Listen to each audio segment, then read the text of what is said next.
ليظهره على الدين كله ولو كره المشركون أشهد أن لا إله إلا الله وحده لا شريك له وأشهد أن سيدنا محمدا عبده ورسوله لا نبي بعده اللهم صل وسلم وبارك على سيدنا ونبينا وحبيبنا وشفيعنا ومولانا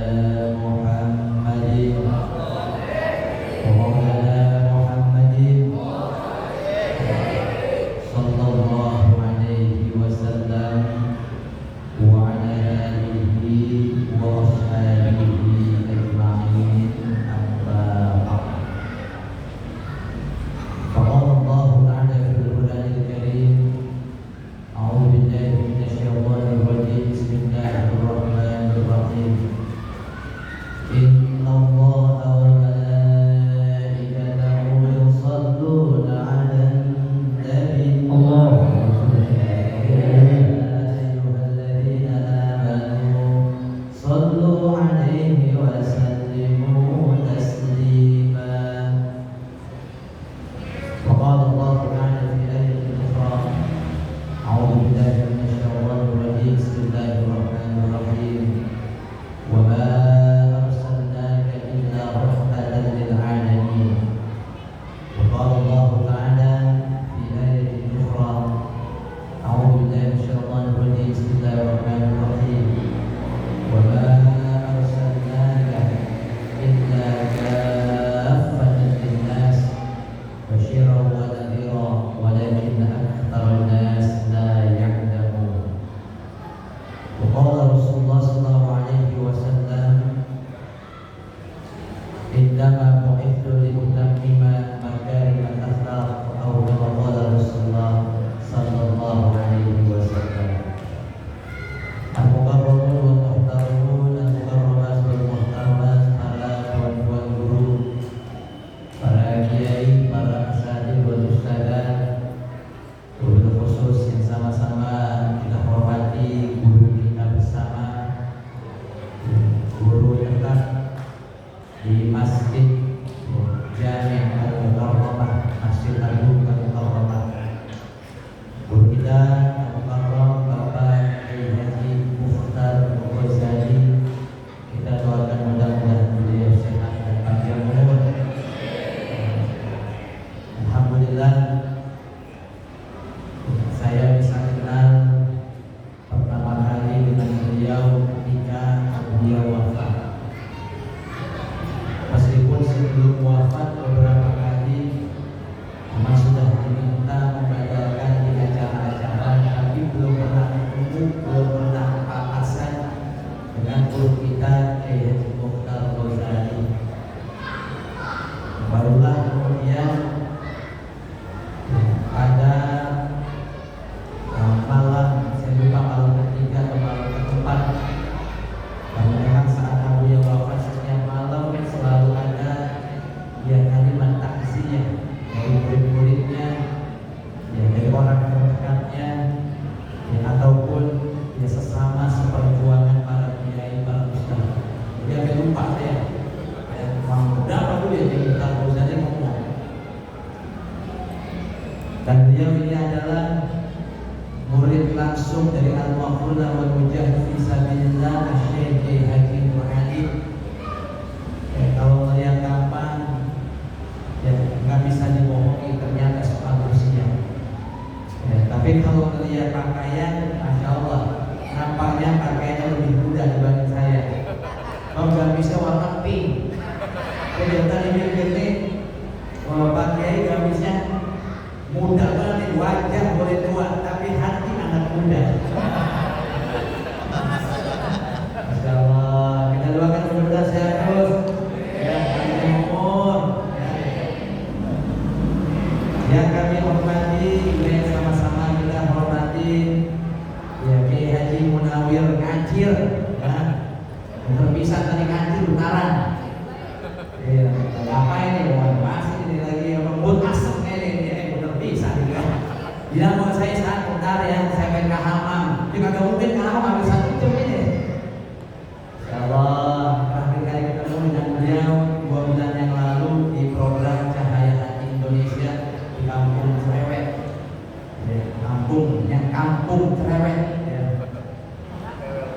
Memang beliau ini di mana-mana penggemarnya emak-emak ya, sama nenek-nenek ini. Jadi mampir nih. Baru nyampe ya, kita disuguhkan makan, kata beliau, "Ustaz, ini udah makan, udah pulang aja ya?" Saya bilang silakan pulang. Kalau makan di background nenek-nenek di sini. Mudah-mudahan yang mudah-mudahan sehat, panjang umur. Doa yang sama-sama kita hormati Ketua DKM Al-Ustaz Haji Abdul Aziz. Mudah-mudahan beliau juga senantiasa sehat, panjang umur. Ada juga MC. MC ini adik daripada saya punya abunya punya kawan dekat. MC tadi MC-nya itu Ustaz Lukman. Kakaknya beliau anak ke-12. Beliau punya kakak yang pertama yaitu bareng seangkatan sekolah bareng sama Abuya. Saya tanya, "Ustaz, berapa bedanya dengan nomor 1?" Ya, kakaknya Ustaz Abdul Aziz ya 30 tahun bedanya. Maka dari tadi saya lihat ini kayaknya orang kirim-kirim terutama pecinya 2 lantai. Peci tinggi apa peci ya? Hampir-hampir perut itu kuping kita gitu rumah itu. Jadi beliau adik daripada ya, Ustaz Haji Abdul Aziz. Ustaz Abdul Aziz ini sudah masuk kepala 7 ya, sahabat dekat ya, daripada abunya. Yang kemarin ketika 100 hari itu saya minta testimoninya. Itu saking gak kuatnya bicara tentang abunya, dia rekaman gagal mulu. Kalau ngomong dikit mewek nangis, ngomong dikit mewek nangis, sampai tenang baru akhirnya bisa memberikan testimoni. Dan seluruh para guru-guru sekalian, para panitia, para asatidz wal ustadzah, para bapak, para ibu semua yang hadir di tempat ini, mudah-mudahan kita semua duduknya kita di tempat ini mudah-mudahan mendapatkan cucuran rahmat maghfirah, hidayah serta ridho dari Allah Subhanahu wa taala. Amin ya rabbal alamin. Malam hari ini kita menghadiri dalam acara peringatan Maulidnya Nabi besar Muhammad sallallahu alaihi wasallam yang diadakan di bulan November. Sekarang sudah di penghujung daripada bulan Rabiul Akhir. Pekan depan persis di hari Jumat malam 1 sudah masuk bulan Jumadil Ula. Dan 2 pekan dari malam ini, malam 1, malam Sabtunya lagi, itu akan diadakan haul umum. Guru kita Al-Mafdul Awal Mujahid fi Sabilillah Syekh Haji Nur Ali. Di situ juga haulnya Abuya, haulnya keluarga besar dari Kiai semuanya.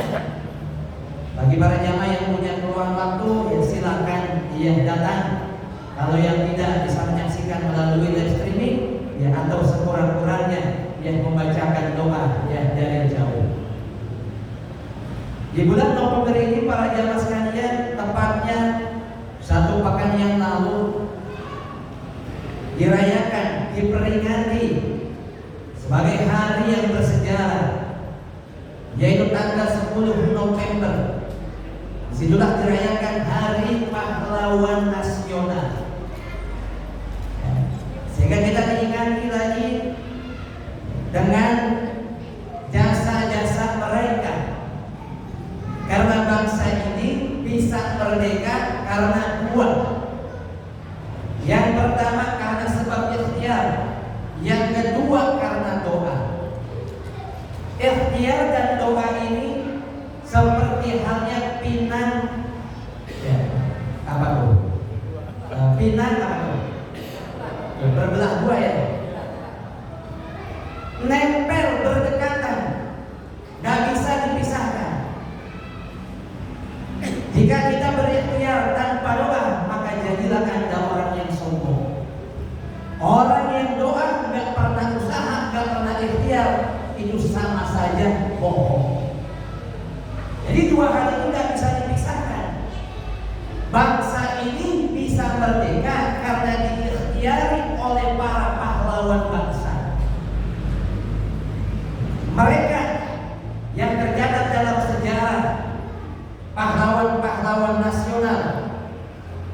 maupun yang tidak tercatat dalam sejarah, mereka punya andil besar terhadap kemerdekaan Republik Indonesia.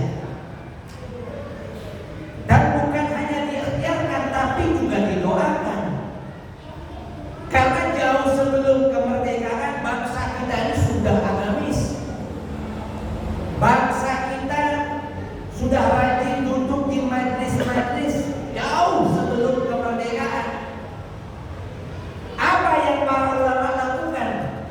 Mereka orang-orang tua dulu lakukan. Mereka duduk doa, zikir, tahlil, baca hizib. Itu yang dilakukan oleh para ulama dahulu. Jauh sebelum kemerdekaan, direbut oleh bangsa Indonesia, kegiatan-kegiatan agama sudah mengakar di masyarakat. Siapa yang mengadakan ini? Siapa yang melestarikan ini? Mereka adalah para ulama, para guru-guru yang namanya tidak ingin atau tidak tercatat dalam sejarah atau buku tebal dalam sejarah bangsa Indonesia. Tetapi para jamaah sekalian, biarpun banyaknya ulama yang tidak masuk ke dalam buku sejarah, tetap saja mereka punya kontribusi besar terhadap kemerdekaan Republik Indonesia. Siapa saja ulama? Oh, banyak. Saya kasih contoh. Ada ulama namanya Hadronis Syekh Kiai Haji Hashim Asy'ari. Siapa yang nggak kenal? Bapak Soekarno-Hatta sebelum proklamasi, sebelum teks proklamasi dibaca, itu minta pendapat tuh sama Syekh Kiai Haji Hashim Asy'ari, ini kira-kira teksnya bagaimana? Minta pendapat. Bahkan bukan hanya Bapak Soekarno-Hatta, para ulama-ulama, para kiai, para pejuang, para pahlawan, sebelum mereka berada di medan perang, sebelum mereka angkat senjata, mereka curhat dulu, minta pendapat dulu sama Kiai Haji Hashim Asy'ari. Di antaranya adalah Jenderal Sudirman. Kita mengenal lagi di antaranya Al-Habib Ali bin Abdurrahman Al-Habsyi, atau yang kita kenal Habib Kuitan. Sekarang saya mau tanya, tanggal berapa proklamasi dikumandangkan? Tanggal 17 Agustus. Jam berapa? Jam 10. Yang jadi pertanyaan, siapa yang mengusulkan tanggal tersebut? Yang mengusulkan adalah Habib Ali, Habib Kuitan. Kenapa kok 17 Agustus? Yang pertama, 17 Agustus jatuh pada hari Jumat. Lalu yang kedua, bulan Agustus pada saat itu bertepatan dengan bulan suci Ramadan. Jumat sebagaimana yang kita ketahui bahwa disebut Sayyidul Ayyam, pemimpinnya hari, sedangkan bulan Ramadan adalah Sayyidul Syuhur, pemimpinnya bulan. Sehingga para jamaah sekalian, 17 Agustus bertepatan dengan hari Jumat dan bulan suci apa? Ramadan. Kalau di Bekasi siapa Pak Ustaz? Guru kita Al-Mafrudah wal Mujahid fi Sabilillah Syekh Haji Nur Ali. Ketika bulan Agustus, tanggal 17 Agustus diproklamasikan bahwa kemerdekaan oleh Bapak Soekarno-Hatta. Itu kan Belanda masih belum mau terima tuh. Pak, kami belum terima kemerdekaan Republik Indonesia. Terus mereka melakukan tekanan-tekanan. Tepat di bulan November 1945, Al-Mafrudah Kiai Nur Ali bersama Laskar. Pada saat itu Kiai Nur Ali mengeluarkan fatwa wajib melawan penjajah. Di brengseknya Belanda nih, jangan coba ngaku-ngaku bahwa kita sudah merdeka. Di antaranya para jamaah sekalian, yang barangkali harus diketahui oleh warga Bekasi, sedang diperjuangkan salah satu kandidat pahlawan nasional dari Bekasi selain Al-Mafrudah Kiai Nur Ali, yaitu Al-Mafrudah Kiai Haji Raden Makmun. Kiai Haji Raden Makmun ini lagi diusahakan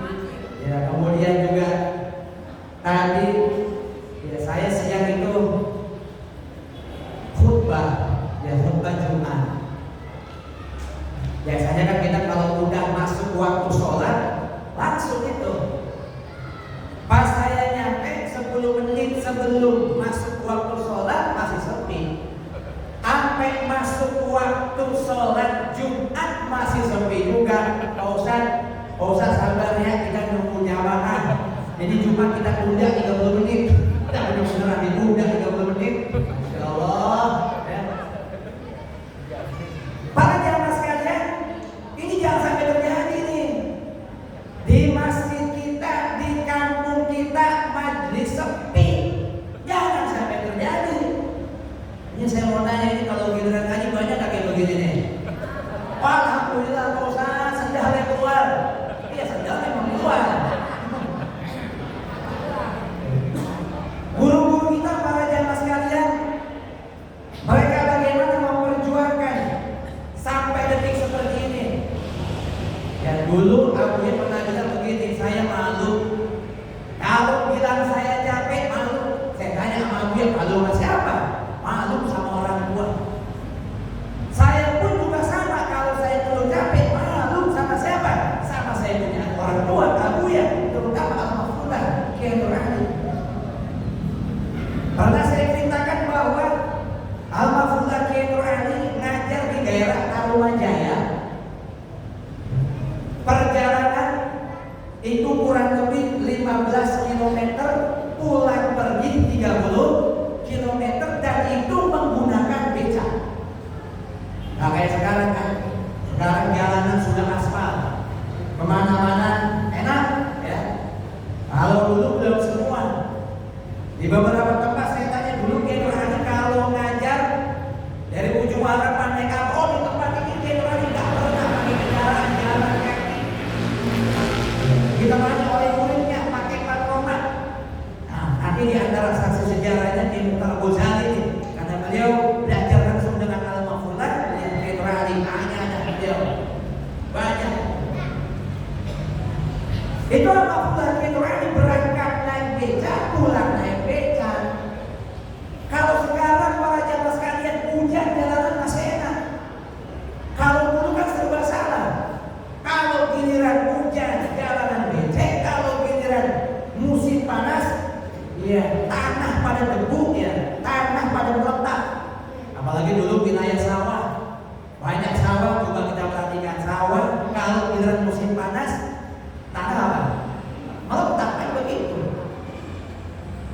Tapi dulu Allah ini biar jauh tetap jalan. Cuma yang menjadi pertanyaan saya itu, tukang becak kenapa bisa kuat itu pulang pergi menjut 15 km, pulang pergi 30 km, itu menggunakan becak. Jalanan gak seperti sekarang. Jalanan zaman dulu banyak kerikil, enak, belum aspal, tukang becak. Kalaupun sekarang para jamaah saya tukang becak kencur tiap hari 30 km, saya yakin buat 3 hari kakinya pada bengkak itu tukang becak ya. Tapi kuat kan jadi tukang becak. Kemudian saya tanya, ini kenapa bisa kuat? Yang pertama, karena yang nyuruh adalah Kiai Nur Ali. Siapa yang berani dengan Kiai Nur Ali? Ya, ada tanah. Kiai Nur Ali itu dulu ketika membuka jalan, beliau bawa tongkat. Setiap pohonan yang diketuk, kata-kata, setiap pohonan yang diketuk pertanda pohonan ini tegak, karena buat jadi apa? Jalan. Dan kemudian Al-Mahfulah Kiai Nur Ali gak senang kalau melihat gangnya bengkok. Jadi pas ketika jalan ada satu gang itu gak lurus. Kata Kiai Nur Ali ini lurus ini nih, lurus ini nih, jangan bengkok begini. Itu sama pemilik tanahnya. Sampai terakhir saya tanya sebelum Covid, sebelum tahun 2020, itu tanah bertahun-tahun pengen dijual, sampai kemarin 2019 agak laku itu tanah. Ini bener nih, bukan saya ngada-ngada nih. Kemudian saya tanya kenapa nggak laku? Ingat, wah jangan-jangan kualat ini kiai yang nyuruh, ya agak apa? Nggak dilaksanain. Makanya para jamaah sekalian, murid-murid zaman dulu kalau disuruh sama guru, mereka laksanakan. Itu yang menjadikan berkah.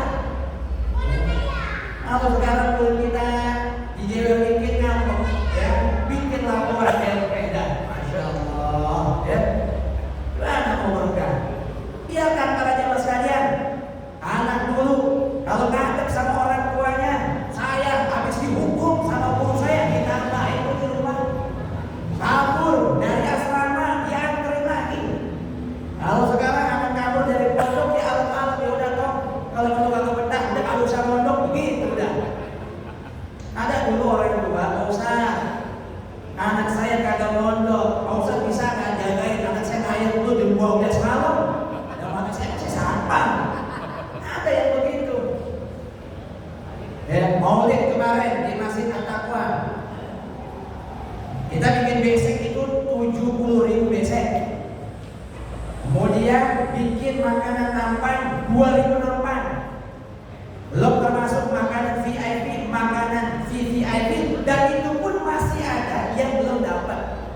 Pak Ustaz, saya miara bebek. Pokoknya kalau maulid ya, dimanapun saya ada, apalagi di Ataqwa. Pokoknya kalau maulid ya, udah saya taruh semua dulu. Saya paling bebek, besoknya telur banyak banget bebek. Masya Allah, berkah kan? Maulid ya, cuma hampir-hampir saya kerjain suruh nyari plastik tadi. Allah. Para jemaah sekalian yang dirahmati Allah Subhanahu wa Ta'ala. Saya ingin mengajak para jemaah sekalian kepada seluruh yang hadir. Mari kita ramaikan majelis kita. Kalau bukan kita, ya siapa lagi? Ada di sebuah masjid. Saya nggak sebutkan masjidnya. Ketika acara maulid saya nggak lihat nih bocah redok satu pun nggak lihat. Saya tanya, ini kemana anak kecil? Pak Ustaz, anak kecil repotin. Daripada dia lari, dia bercanda. Kata saya izinkan dia maulid. Saya bilang kalau nanti antum semua wafat, siapa yang meneruskan masjid ini? Berbahagialah jika sebuah masjid, sebuah majlis masih banyak anak kecil, dan menjadi musibah jika masjid atau majlis tidak ada lagi anak kecil. Tapi Pak Ustaz, ya kalau di masjid yang main lempar-lemparan botol, biarin dah anaknya juga banyak. Tadi saya lari dia sudah biarin, kecuali mamanya jangan. Mamanya lempar-lemparan gesek jangan. Ya. Kalau mau blendotin aja deh, dia menawi blendotin dah. Ya. Sehingga para jamaah sekalian, mudah-mudahan anak kita yang hadir kita doakan mudah-mudahan jadi anak yang soleh dan solehah. Ya. Termasuk kita semua para hadirin wal hadirat. Sebagaimana yang disampaikan oleh Imam As-Suyuti, ya, bahwa orang yang hadir maulid insyaallah illa rafa'ahullahu, kecuali Allah akan angkat apa yang diangkat. Al-afat, jika dia punya penyakit, Allah angkat penyakitnya. Jadi jika yang hadir pada bengek-bengek di sini pada doyong-doyong, mudah-mudahan pulang dari sini gagah, amin. Apalagi wal baliyah, segala macam balak, mudah-mudahan dengan sebab kita hadir di tempat ini bersalawat kepada Rasulullah SAW, mudah-mudahan Allah angkat semua bala, Allah angkat semua cobaan kita, semua doa dan hajat kita dikabul oleh Allah Subhanahu wa Ta'ala. Amin ya rabbal alamin. Para jemaah sekalian yang dirahmati Allah, barangkali ini yang dapat saya sampaikan. Karena saya beristirahat, nanti jam 3 harus berangkat lagi ke Pondok Gede. Karena memang sejak Abu Ya wafat, silaturahmi ini harus terus berjalan. 1 minggu yang lalu, ya, saya ngisi juga maulid, kemudian saya tanya siapa guru ngajinya di sini. Pak Ustaz, yang menjadi guru ngaji ada guru ngaji mingguan, ada bulanan. Bulanan Ustaz yang melanjutkan, yang sebelumnya adalah Abu Ya. Yang mingguan siapa? Ada salah seorang Ustaz tapi mau mundurin diri. Saya tanya kenapa mau mundurin diri? Bosan Pak Ustaz ngajar. Ya Allah, la haula wala quwwata illa billahil. Mudah-mudahan guru-guru kita semua yang hadir sehat walafiat, panjang umur, ya, dan semua yang hadir para jamaah juga senantiasa diberikan keistiqomahan untuk senantiasa kita hadir di majlis-majlis ilmu. Mari kita ramaikan, kalau bukan kita siapa lagi? Mudah-mudahan dengan sebab itulah Allah Subhanahu wa Ta'ala menurunkan ampunan, rahmat, maghfirah serta keberkahan untuk kita semua. Amin ya rabbal alamin. Ini saja yang dapat saya sampaikan. Hadanallahu ajma'in wal afwa minkum. Wassalamualaikum warahmatullahi wabarakatuh.